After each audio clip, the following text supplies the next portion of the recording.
Hello বন্ধুরা, welcome back to my channel. নতুন একটা ব্লগে তোমাদের সবাইকে জানাচ্ছি অনেক অনেক স্বাগত আর ভালোবাসা। সবাই কেমন আছো? আশা করছি সবাই খুব ভালো আর সুস্থ আছে। আমরাও কিন্তু সবাই বেশ ভালো আছি।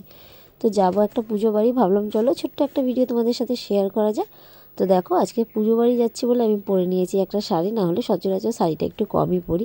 যাই হোক, শাড়িটা পরে আমাকে কেমন লাগছে অবশ্যই কিন্তু কমেন্টে জানিও। আর আজকে শীতটা একটু কম ছিল, সেই জন্য সোয়েটার পরবো না বলে ভেতরে একটা হাইনেক গলা পরে নিয়েছিলাম।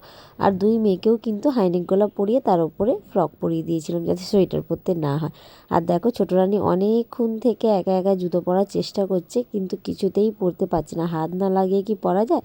তারপরে চলে এলো আমার বড় রানী, সেই এখন বনিকে জুতো পরিয়ে দেবে। আর আজকে দেখো, দুজনে কিন্তু সেম ড্রেস পরেছে, খালি কালারটা আলাদা, বাকি না হলে পুরো সেম। তো আমার মেয়েদেরকেও কেমন লাগছে অবশ্যই কিন্তু কমেন্টে জানিও। তো চলো এখন বেরোনো যাক। আর পুজোটা না একদম আমাদের বাড়ির পাশেই একটা মামিদের বাড়ি হচ্ছে, তো সেই জন্য জোরে জোরে গান বাজছিল আর আমার ঘরের পুরো শোনা যাচ্ছিলো, সেই জন্য পুরো ভিডিওটা না আমি মিউট করে পরে ভয়েস দিতে হচ্ছে। তো চলো আমরা বেরিয়ে পড়লাম।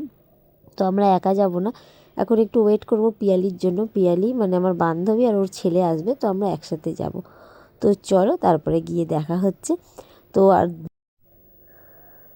তো তারপর দেখো চলে এসেছি পুজো বাড়িতে। আর এখানটা দেখো কত সুন্দর করে সাজিয়েছে। দেখো, এটা হচ্ছে মামিদের ঠাকুর ঘর।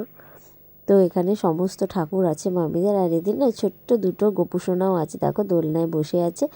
আর ওইদিকে মা কালী আছে। আর এই যে পুরো মানে ঠাকুরের জায়গাটা সাজিয়েছে কি দিয়ে বুঝতে পারছো তোমরা? ছোট ছোট যে কফি কাপগুলো হয় সেগুলোই কিন্তু সুন্দর করে কালার করে কাঁচি দিয়ে কেটে সুন্দর করে সাজিয়েছে। দেখো খুব সুন্দর সাজানো হয়েছে। তোমরাও কিন্তু বলো কমেন্টে যে ঠাকুরের এখানটা তোমাদের কেমন লাগলো। আর এখানে এসেই তো আমার ছোটো রানী পেয়ে গেছে একটা সঙ্গী, তার সাথে খেলাধুলা করছে। আর আমরাও কিন্তু সবাই একসাথে হলে যা হয়, মেয়েরা এক জায়গায় হলে সবাই খুব গল্প করলাম আর আমি ভিডিও করছি। আর এখানে মাসি ভেবেছে আমি মনে হয় ছবি তুলছি, সেই জন্য একটু পোজ দিচ্ছিল। তারপর দেখছি না ভিডিও করছি। তারপর গল্প গুজব করে চলে গেলাম খেতে। তো খাওয়াটার ব্যবস্থা হয়েছিল ছাদে, তো চলে এলাম ছাদে। আর দেখো আমার পাশে সুপ্রিয় বসেছিল, তো ওটা এক্সচেঞ্জ হয়ে গেল। আমার পাশে চলে এলো আমার মেয়ে, আর পিয়ালির পাশে চলে গেল পিয়ালির ছেলে। আর আমার ছোটো রানীকে দেখতেই পাচ্ছ, ক্যামেরা দেখলেই একদম দাঁত বাত খিচি এক একখান। আর এই দেখো পিয়ালি আর সুপ্রিয় এখানে বসেছে, আমরা এক টেবিলেই বসেছি। আর খেতে বসেও আমাদের গল্প গুজব শুরু। আর এই যে বৌদিকে দেখছো, এই বৌদিদের বাড়ির পুজো, মানে এই বাড়ির বড় বউ এটা। যাই হোক, তারপরে দেখো চলে এলো খাবার। আর মেনুতে ছিল কিন্তু কচুরি, চানা মশলা, ফ্রায়েড রাইস, আর হচ্ছে আলুর দম, চাটনি, পাঁপড়, পান মশলা। তো চলো গল্প করতে করতে কিন্তু আগে খেয়ে নিই, ঠিক আছে? তারপরে তো আমি ছোটো রানীকে খাইয়ে দিচ্ছিলাম বলে এখানে ভিডিওটা পিয়ালি করে দিয়েছি। যাই হোক, খাওয়া দাওয়া সেরে নিচে এসে দেখি বরমশাই ঢাক বাজাচ্ছে, ভাবতে পারো? তো দেখে নাও কেমনভাবে বাজাচ্ছে।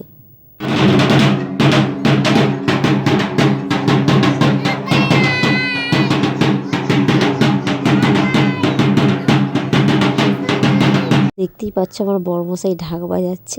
তো ও প্রফেশনাল না, খুব ভালো বাজাতে পারে না, ও শখে একটু আধটু বাজায়। তো মামিদের বাড়ি ঢাকই পায়নি, ঢাকটা মামিদের নিজেদের, কিন্তু ঢাকই পায়নি। সেই জন্য দাদা মামি সবাই মিলে ওকে বলেছিল তুই একটু বাজিয়ে দিস। ও বলেছিল আমি ঠিকঠাক বাজাতে পারি না, তবু বলেছে তুই যেমন পারিস তেমনই বাজাস। সেই জন্য ও যেমন পাচ্ছে তেমনই বাজাচ্ছে। তারপরে দেখো আমরা কিন্তু বেরিয়ে পড়েছি। আমরা বাড়ি যাব বলেই বেরিয়েছিলাম, কিন্তু পিয়ালির আবার পান খেতে ইচ্ছে হচ্ছিলো, সেই জন্য বাড়ি না গিয়ে সোজা চলে গেলাম চুনাভাটি পান কিনতে। তো এখন কিন্তু বাজে রাত্রি 10:30। ভাবতে পারছো এত রাত্রিরেও ও নাকি পান খাবে, কারণ মামিদের বাড়ি দিয়েছিল পানের মশলা, পান দেয়নি। আর ওর পান না খেলে হবে না, সেই কারণে দেখো আমরা চলে এসেছি চুনাভাটির পানের দোকানে।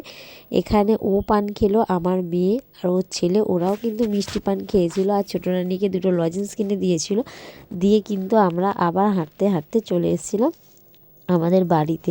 তো বাড়ির সামনে এসে দেখি আবার ওরা আমাদের বাড়িতে পুজো দিতে এসছে। আমাদের বাড়িতেও কিন্তু একটা মায়ের মন্দির আছে। আর আমাদের বাড়ির মা কালী কিন্তু অনেক বছরের পুরনো, প্রায় 200-250 বছরের পুরনো। তো পাড়ায় যাদেরই বাড়ি পুজো হয় সবাই কিন্তু আমাদের মন্দিরে এসে আগে মায়ের পুজো দেয়। আরও একটা মন্দির আছে আমাদের পাড়াতেই, শ্মশানকালী মন্দির, সেখানে পুজো দেয়, দিয়ে তারপরে নিজেদের বাড়ির পুজো করে। তো এইটাই আমাদের মন্দির। তো মন্দিরটা এবছর রিপেয়ারিং হচ্ছে, এইসব মার্বেলগুলো এবছর নতুন লাগানো হয়েছে, এখনও ভেতরে মায়ের ঘরের রং বাকি আছে। তো তো চলো তারপরে চলে গেলাম বাড়ি। আজকের মতো ভিডিওটা এইটুকুনি, ভালো লাগলো অবশ্যই লাইক করো।